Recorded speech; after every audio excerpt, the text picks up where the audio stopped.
بسم الله الرحمن الرحيم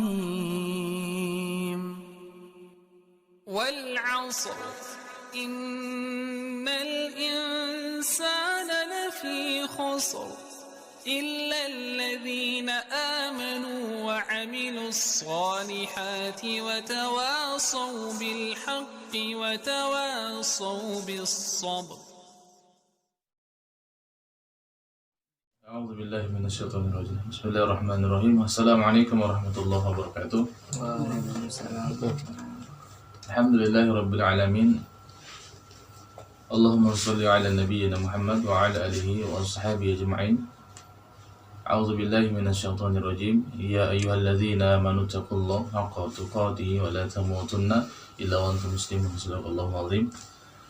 Hadirin yang Allah muliakan, pertemuan kali ini kita bahas tentang sihir gila, ya, sihir gila. Diriwayatkan dari Kharijah bin Sal dari pamannya bahwa dia datang kepada Nabi Sallallahu Alaihi Wasallam untuk masuk Islam.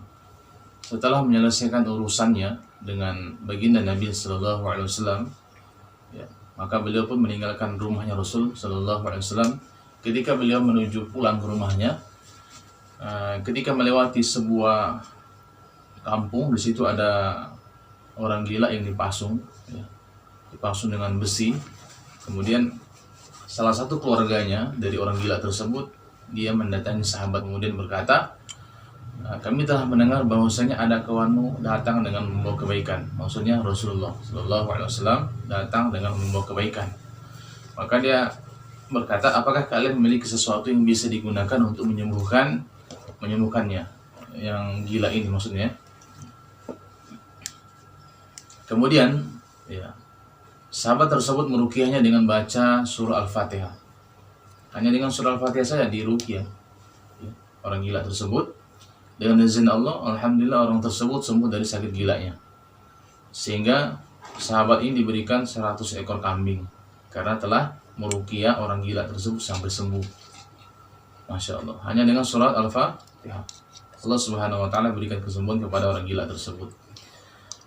Nah, kemudian sahabat ini datang kepada Nabi Sallallahu Alaihi Wasallam mengadukan perkara ini, bahwasanya dia telah meruqyah orang yang gila dengan surah Al-Fatihah. Maka Nabi katakan kepada dia, apakah engkau menggunakan atau membacakan selain Al-Fatihah? Tidak ya Rasulullah. Maka kata Rasul Sallallahu Alaihi Wasallam, ambillah kambing tersebut. Ya, sungguh telah ada orang-orang yang mengambil upah dari hasil ruqyah, namun ruqyah yang batil, ruqyah yang salah, ruqyah yang tidak dibenarkan dalam Islam, ruqyah mengandung kesyirikan. Sementara engkau memakan dari hasil ruqyah yang dibenarkan dalam agama. Ya, dalam riwayat yang lain, sahabat ini meruqyah dengan surah Al-Fatihah selama 3 hari berturut-turut, setiap pagi dan sore hari. Jadi pagi dia datang ke rumahnya orang gila tersebut, bacakan Al-Fatihah. Kemudian sore juga datang lagi, kembali ke rumahnya orang gila tersebut, bacakan Al-Fatihah saja. Setiap kali dia meruqyah, dia mengumpulkan ludahnya kemudian menyembur ke orang gila tersebut, ya. Jadi sahabat ini menyembur ke orang gila tersebut. Ya, setelah baca Al-Fatihah, dia sembur. Gitu. Ya, dengan ludahnya. Dalam hadis ini dengan ludahnya. Hadis riwayat Abu Daud. 3 hari berturut-turut, setiap pagi dan sore dia datang. Ya.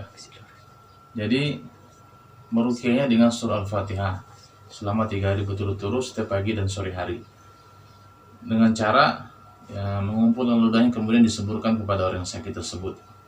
Hadiahnya setelah sembuh orang gila ini, hadiahnya berapa? 100 ekor kambing. Itu pada zaman Rasulullah, ya, peruqyah itu dihadiahkan 100 ekor kambing. Kemudian kita harus tahu juga apa gejala sihir gila. Jadi ada gejalanya atau ciri-cirinya orang terkena santet gila. Ya, pada intinya memang orang-orang yang dikirim sihir itu ingin dibuat gila. Ciri-ciri yang pertama, dia linglung.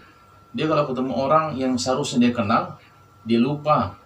Misalnya saya kenal nih sama Arman, sama Darda, tapi karena sihir itu masuk, maka dia linglung, lupa lagi dengan teman-temannya. Kemudian suka bingung dan suka lupa, lupanya sangat parah gitu. Yang kedua, bicara suka ngawur, kacau. Terkadang tidak menyadari apa yang dikatakan. Tidak sadar apa yang dia katakan. Ya. Yang ketiga, ciri-ciri gejala sihir gila itu yang ketiga, matanya suka melotot, terbelalak. Suka terbelalak ya, melotot. Yang keempat, tidak bisa tenang di suatu tempat, gelisah. Apalagi kalau dalam majelis ya, gelisah, nggak tahan, nggak betah. Kalau ada di antara kita ya, ada di antara kalian bisa jadi ada gejala-gejala sihir. Nggak tenang membaca Quran, gelisah. Nggak tenang dengar ceramah, nasihat, itu gelisah. Duduk dalam majelis gelisah. Ya, ini tidak bisa tenang di suatu tempat. Suka ingin pergi jalan saja gitu. Yang kelima, dia tidak betah pada pekerjaan tertentu. Misalnya ada pekerjaan yang dia kerjakan gitu kan. Misalnya dia kerja di sebuah perusahaan kayak gitu. Tapi dia nggak betah kerja di situ, ingin pindah. Begitu terus. Akhirnya dia ganti-ganti kerjaan. Ya. Karena apa? Hatinya tidak tenang. Otaknya dibuat tidak tenang. Selalu ingin mencari yang baru-baru gitu kan. Yang keenam, dia tidak peduli dengan penampilan. Tidak peduli dengan penampilan. Artinya penampilannya amburadul, sembarang aja gitu, nah kayak orang gila gitu. Yang penting ada baju, ada celana. Ya, pakaiannya sembarang aja amburadul. Nggak dia ngurus sudah penampilan dia. Yang tadinya dia orang rapi, tiba-tiba dia punya penampilan tuh nggak keurus, nggak rapi. Ya, karena adanya sihir gila tadi itu yang membuat dia sudah tidak memikirkan bagaimana penampilannya, kesehariannya dia. Ya. Kemudian yang ketujuh, suka jalan yang tidak tahu kemana arahnya. Jalan tapi dia nggak tahu kemana arahnya. Dan dia juga bingung, ini saya mau kemana? Ini saya ngapain di sini? Dan terkadang suka tidur di tempat-tempat yang sunyi, tempat-tempat yang terpencil. Nah, itu ciri-cirinya ya. Linglung, bingung, pelupa, bicaranya ngawur, matanya suka melotot, tidak tenang di sebuah tempat, suka tidak betah pada pekerjaan tertentu, tidak peduli dengan penampilannya kotor, yang tidak rapi, suka pergi berjalan menuju ke arah yang tidak dia ketahui kemana, atau tidak punya tujuan, kemudian terkadang tidur di tempat-tempat yang terpencil. Bagaimana sihir gila ini terjadi atau bagaimana orang itu bisa menjadi gila ya? Yang jelas ini merupakan kerjanya para dukun ya, untuk menyihir orang tersebut menjadi gila. Jin ini ya yang dipelihara oleh dukun dikirim ke tempat targetnya. Ya, targetnya manusia yang mau disihir itu. Kemudian dia masuk ke otak. Jadi sihir gila itu jinnya ditaruh di otak. Kemudian jin itu menekan sel-sel otak untuk melakukan tindakan yang buruk.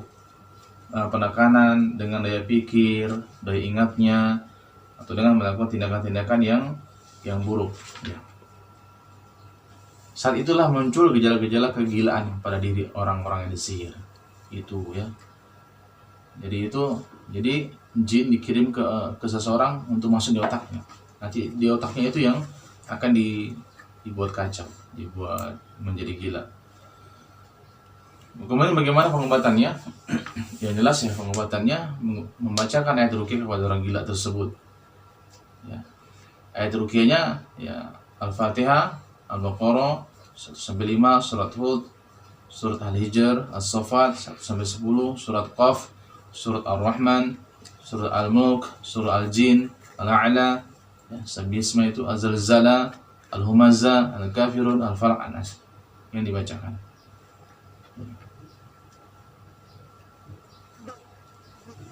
Dan selama masa pengobatan, si penderita tidak boleh konsumsi pil-pil penenang. Ya. Jadi cara ruqyah suruh dia berwudu dulu, kemudian suruh beristighfar sebanyak-banyaknya, kemudian baru kita ruqyah dia.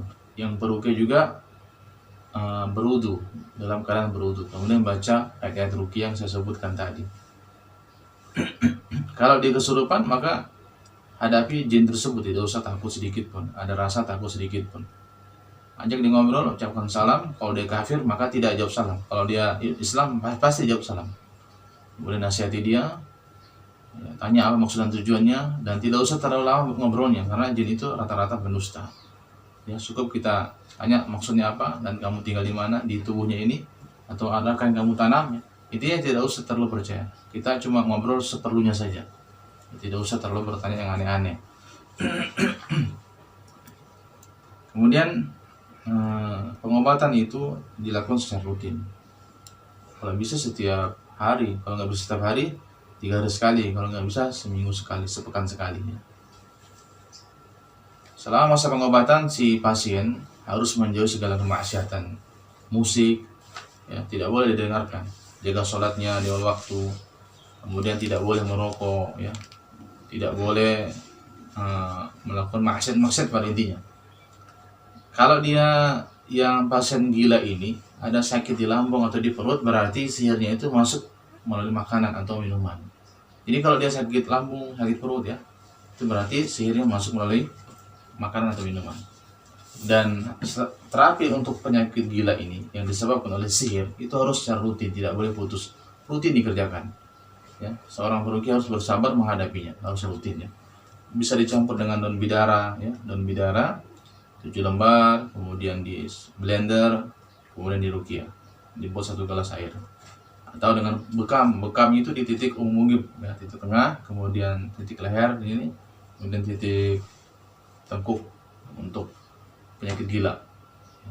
Kalau bisa setiap 40 hari sekali dia bekam.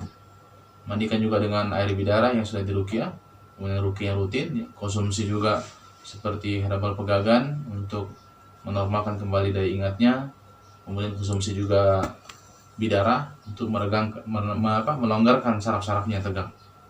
Jadi itu yang konsumsi untuk orang-orang terkena gangguan sihir gila, itu herbal pegagan dengan bidara. Kemudian dibekam rutin, konsumsi air daun bidara, mandi daun bidara, ruqyah. Insya Allah pasti sembuh hasilnya. Insya Allah. Demikian mungkin itu yang bisa saya sampaikan, semoga bermanfaat ilmu yang saya sampaikan. Ya. Yang untuk ayat ruqyah tadi saya ulangnya Al-Fatihah, Al-Baqarah, Surat Hud, Al-Hijr, As-Saffat, Surat Qaf, Surat Ar-Rahman, Al-Mulk, Al-Jin, Al-A'la, Al-Zalzala, Al-Humazah, Al-Kafirun, Al-Falaq, An-Nas. Kalau bagusnya juga direkam atau di-download di Google Murotal ini, kemudian didengarkan secara rutin bagi yang kena sihir gila itu. Setiap hari didengarkan, setiap hari selama kurang lebih 2 bulan sampai 3 bulan. Insya Allah sembuh total. Karena ketika makhluk tersebut ya, yang namanya bangsa jin ini, kalau sudah berhadapan dengan ayat-ayatnya Allah pasti dia lumpuh. Ya, kalau sudah berhadapan dengan ayat-ayatnya Allah pasti dia lumpuh. Ya, ini karena mukjizat Al-Quran. Ya, karena Allah Subhanahu wa taala juga sampaikan bahwa Al-Qur'an adalah syifa ya. Insyaallah demikian. Subhanakallahumma bihamdika asyhadu an la ilaha illa anta